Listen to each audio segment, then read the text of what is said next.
Rasul SAW mengatakan, "Balighu anni walau ayat." Sampaikan dari aku walaupun satu.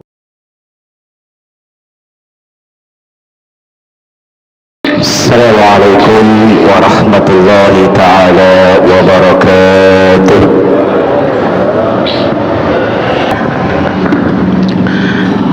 Alhamdulillah, alhamdulillahilladzi ja'ala as-sakinata fi qulubil mu'minin liyazdadu imanan ma'a imanihim.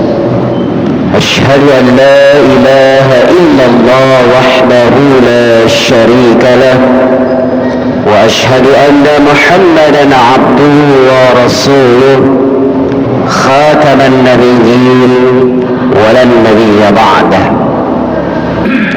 قال الله تعالى في كتابه الكريم: أعوذ بالله من الشيطان الرجيم، بسم الله الرحمن الرحيم. إن الذين آمنوا اتقوا الله حق تقاته ولا تموتن إلا وأنتم مسلمون.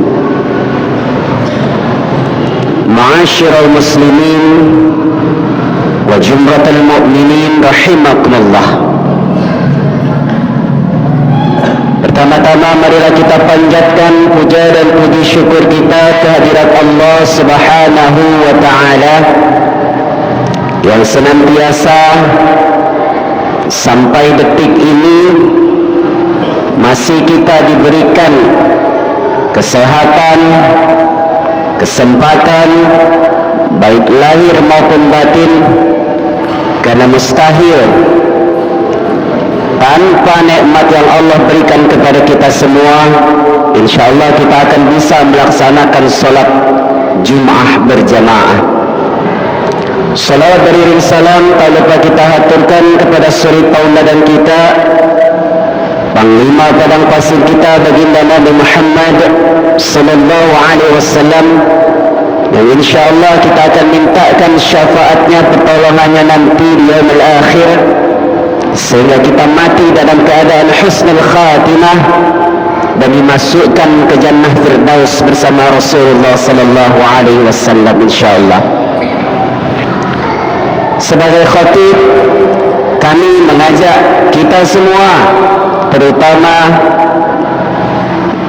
diri kami pribadi sebagai khatib, marilah kita sama-sama meningkatkan ketakwaan kita kepada Allah Subhanahu wa Ta'ala yang dipesankan oleh Imam Ghazali dalam kitabnya Ihya Ulumuddin, Imtitharul Awamil Wajtinabun Nawahi. Melaksanakan apa yang diperintahkan oleh Allah dan menjauhi segala larangannya, itulah ciri ketakwaan yang hakikatnya. Sudah lama saya mondar-mandir melihat arah mata merah ini dan berangan-angan kapan giliran saya berkhutbah di sini. Dulu melihat masjid ini belum semegah ini, dari belum apa-apa sampai sekarang masya Allah tabarakallah. Tidak lain tidak bukan adalah jasa dari bapak-bapak, saudara-saudara jamaah sekalian yang merelakan sedekahnya sedikit saja, baik yang menyumbang kerikil, pasir, semen, bahkan dukungan baik moral maupun material, dan ditambah dengan doa-doa dari jamaah yang luar biasa, maka bergotong royong akhirnya menjadi luar biasa. Begitu azan kedua tadi saya nengok ke atas, masya Allah, tabarakallah, luar biasa. Saya pun merasa bangga menjadi seorang khatib di sini, bisa memperdanai bagi saya sendiri untuk berdiri di sini memberikan tausiah atau mau'izah hasanah untuk kita semua, dan mudah-mudahan insyaallah kita bisa aplikasikan dalam kehidupan kita masing-masing insyaallah nanti. Jamaah salat Jumat yang berbahagia, di zaman ulama ada namanya Imam Malik. Imam Malik itu gurunya Imam Syafi'i. Jadi mazhab yang paling tua adalah Imam Hanafi, punya murid namanya Imam Malik, punya murid lagi namanya Imam Syafi'i, dan punya murid namanya Imam Hambali. Jadi kalau kita sudah di bawah ahli sunnah wal jamaah menggunakan arba'atul mazahib, insyaallah ya, kita selalu akan dilindungi oleh Allah Subhanahu wa taala. Pada saat itu ada seorang wanita tukang mandikan mayat, sedang sendirian di tempat tugasnya, dan datanglah para jamaah warga menemui beliau. Apa kata warga? Wahai tukang mandikan mayat, tolong kau mandikan mayat ini. Kami tak nak mandikan mayat ini. Dijawab oleh tukang mandikan mayat tadi, kenapa kalian tidak mau memandikan mayat ini? Karena mayat ini, maaf kalau tidak sopan dan lancang, mayat ini adalah seorang pelacur. Sentak seorang mandikan mayat tadi perempuan itu, mau tak mau, memang dah tugasnya untuk mandikan mayatlah dia. Begitu warga datang menyokongkan dia, nih mayatnya tolong mandikan. Begitu dia mandikan pelan-pelan sesuai dengan sunnah, dia sendirian, bapak-bapak, saudara-saudara sekalian, mandikan mayat itu, siramnya, dibersihkannya. Sekali-sekali hatinya bergumam, kesal, gara-gara kau ni lah mungkin banyak lagi wong kepleset, klepuk, mayat tadi tabuk, tak puas dengan tabukan sekali, klepuk, dua kali tepukan, tak puas, sekali lagi klepuk. Begitu tabukan ketiga, tangan sang mandikan mayat tadi lengket di punggung mayat. Na'udzubillah. Mudah-mudahan di sini panitia tablik kifayahnya aman, terkendali, tak kati yang saya ini. Karena kalau ada terpaksa nak manggil Imam Malik, ke kuburannya sana, ke Mekah. Tiba-tiba setelah itu teriak tukang mandikan mayat tadi, tolong, tolong, tolong. Warga pun datang. Kenapa awak ni teriak-teriak tolong, tolong? Dialah tangan aku, lengket kat mayat, lengket di mayat. Ditanya oleh warga, apa yang dah awak buat? Tukang mandikan mayat pun menjawab, saya tidak buat apa-apa. Tak mungkinlah. Jawab sekali lagi, saya tidak buat apa-apa. Selesai. Sampai 3 kali warga nanya, jujur deh, apa yang kau balik ke? Tak kata buat apa-apa. Pokoknya pas mandi ke, nempel dengan aku ke dia. Kata tukang mandi ke mayat tadi. Setelah selesai, akhirnya warga tadi diskusi, kalau cak ini kita potong tangan kau, kita kubur mayatnya. Teriak tukang mandi ke mayat tadi, mana baca aja itu, aku ni hidup, kalau potong tangan sakit. Maka ide yang pertama pun gagal. Muncul ide kedua. Apa ide kedua oleh warga? Kalau kau tak galak tangan kau dipotong, maka dengan cara kedua punggung mayat dipotong. Akhirnya bukan warga lagi jawab, si tukang mandikan mayat. Kalau kalau punggung mayat dipotong berarti kita menyakiti mayat. Bukankah kata Rasulullah sallallahu alaihi wasallam, tidak boleh menyakiti mayat sedikit pun. Wow. Ayo, aman ide pertama aku gagal, ide kedua aku gagal, mencari itu ide yang ketiga. Apa ide ketiga? Kau sama mayat kubur kedua-duanya. Bingung tukang mandi ke mayat tadi. Nah, mana pacar itu? Dia mati. Aku hidup. Kalau kubur keluar baca. Kalau ada susah dikuburkan, mayat ini mau. Nah, mau tak mau kau juga melok kubur. Maka akhirnya batal juga ide yang ketiga. Ayo selesai cerita itu. Akhirnya ada warga yang satu sangat cerdas. Apa sangat cerdas ya? Ditengoklah ada ulama besar, tawadu, tidak sombong, ilmunya tinggi, lagi hebat, dan tidak pernah mengatakan aku ni ustaz, aku ni imam, aku ni hebat.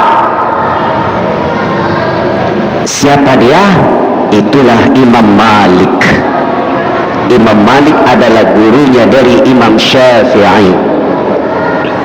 Dipanggil, mencari itu panggil Imam Malik. Panggilnya Imam Malik. Begitu Imam Malik datang menemui tukang mandikan mayat tadi, "Bu, apa yang dah kau buat?" Dijawab tukang mandi ke mayat ni, "Aku tidak buat apa-apa. Waktu aku mandi ke mayat, ya, mandi ke mayat ni, tak tahu tiba-tiba leket. Satu, jujurlah, apa yang dah kau buat?" Ditanya lagi sama Imam Malik, "Oh Imam, aku tidak berbuat apa-apa, cuma sekedar mandi ke mayat baik. Tak tahu tiba-tiba tangan aku leket." Yang ketiga, dengan nada lembut. Ulama dulu hebat-hebat, lembut pak, tak latih keras. Kalau ustaz sekarang keras, dia makin radikal. Kalau ustaz berjenggot mulai dicari, dia omong ke kalau itu radikal. Pakai celana pojok mata kaki, radikal. Alangkah hebatnya ngatai orang saya itu. Apalagi dikit-dikit galak ngomong ke bid'ah. Janganlah. Masyarakat warga itu butuh kesejukan rohani, bukan malah hatinya dibolak balik. Mana yang benar, mana yang benar, bingung untuk umat. Ya kan? Akhirnya nyari yang lemak dia. Akhirnya banyak pemurtatan. Begitu sudah selesai, ditanya lagi yang ketiga, "Jujurlah, apa yang dah kau buat?" Nah, yang ketiga tadi agak tunak dikit, keras kepala tadi. Tukang mandikan mayat tu, ternyata dia main ilmu batu. Batu itu kalau terkikis dengan air di sungai, di laut, maka akan ngecik juga. Ya, tapi kalau tak ngecik-ngecik, nah itulah otak manusia ni keras kepalanya luar biasa. Akhirnya ditanya, "Apa yang dah kau buat?" Begitu aku mandikan mayat, kutepuklah dia tu 3 kali. Kelepuk, kelepuk, kelepuk. Nah, yang ketiga lengket. Ngapa kau tepuk dia? Karena warga telah ngomong kalau mayat ini seorang maaf pelacur. Ditanya sama Imam Malik, "Dari mana kau baca ngomong mayat ini seorang pelacur?" Warga. "Apakah engkau sudah datangkan 4 orang saksi?" Kata si tukang mandikan mayat tadi, "Berarti engkau bersalah." Maka dalam hadis babil qazab namanya, itu adalah fitnah.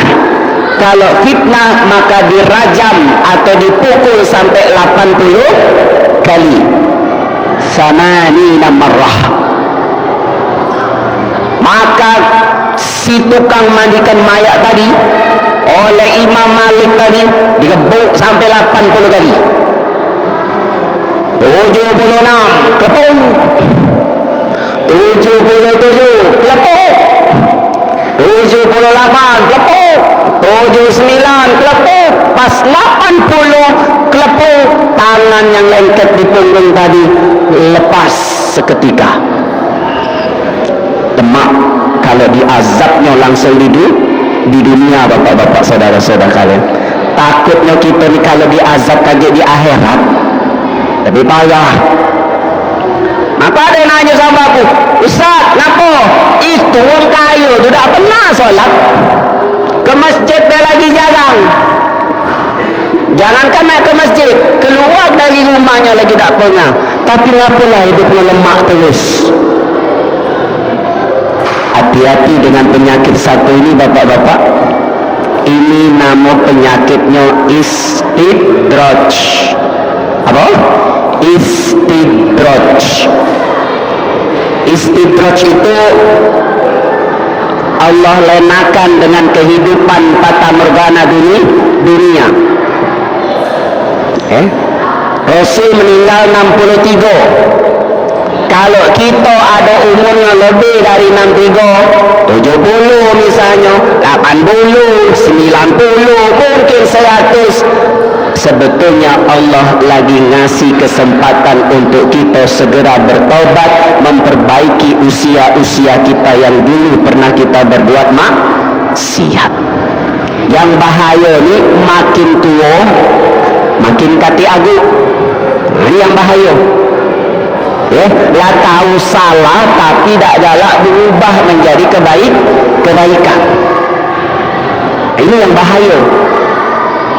Sama Ustaz, ngapalah maaf di sana itu tak pernah nikah dia, Pak. Berzina, dapat punya anak. Aku yang nikah bertahun-tahun, 5 tahun belum punya anak. Itulah yang disebut dengan istidraj. Sama kisah tadi. Hati-hati, kalau kena penyakit istidraj, cepat-cepatlah kita segera bertobat. Termasuk kami ni Al-Fakir ya. Kami Pak kaget di akhirat pasukan paling depan yang minta bertanggung jawaban. Omongan kami benar, dipakai jamaah, Alhamdulillah, ngalir pahala amal jariah. Ketika aku ngomong salah, dipakai oleh jamaah, selesai hidup aku. Maka barisan paling depan itu adalah ulama. Kalau jamaah lemak cuma dengar pikir ya, kalau bagus pakai, tidak, sudah. Yang bahaya ni ustaz yang ngomong tak benar dipakai jamaah, nah dia omong kata lain-lain juga. Nah, bukan amal jariah yang banyak, maka amal su'ah yang banyak. Na'udzubillah min zalik. Mudah-mudahan kita dilindungi oleh Allah Subhanahu wa taala dari penyakit namanya istidraj ya. Jangan sampai itu mempengaruhi ke kita, ke istri, ke anak-anak, ke keluarga kita yang lahir, sanak dulur, family, tetangga, jiran dan semuanya. Kita minta sama Allah jauhkan, sehat selalu, terhindar dari mara bahaya. Amin amin ya rabbal alamin. A'udzubillahi minasyaitonir rajim. Bismillahirrahmanirrahim. Wal 'asri innal insana lafil khusr illa alladziina aamanu wa 'amilus shalihat wa tawassaw bil haqq wa tawassaw bis sabr. Barakallahu fil Qur'anil 'azim wa nafa'ani wa iyyakum bima fihi minal ayati wa dzikril hakim.